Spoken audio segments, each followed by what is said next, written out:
Abidjan accueille le monde œuvrant au maintien de la paix. Chercheurs, membres de la société civile francophone, pour des échanges portés sur la question de l'amélioration des performances du maintien de la paix. Il y a moins de 30% de soldats francophones dans ces pays-là.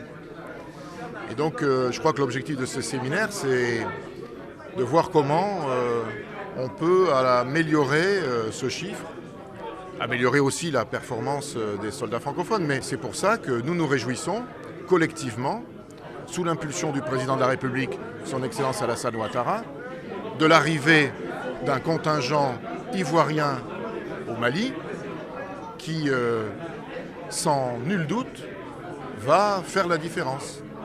Aussi parce qu'il est francophone et voisin. Le constat est que les opérations de maintien de la paix telles qu'elles ont été conçues au départ ne répondent plus à l'environnement dans lequel nous vivons. Et donc nous sommes en train de nous adapter, d'être plus efficaces, plus proactifs.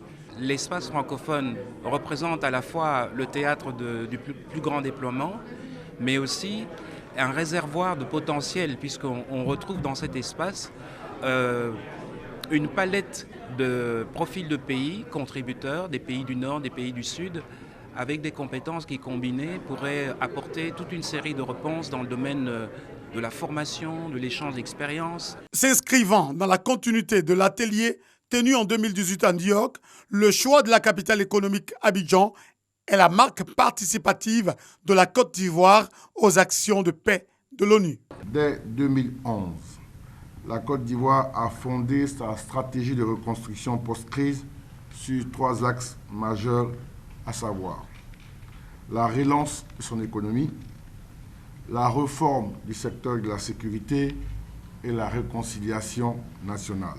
Ces axes ont permis à notre pays de retrouver la paix et la stabilité avec une économie redevenue l'une des plus performantes d'Afrique.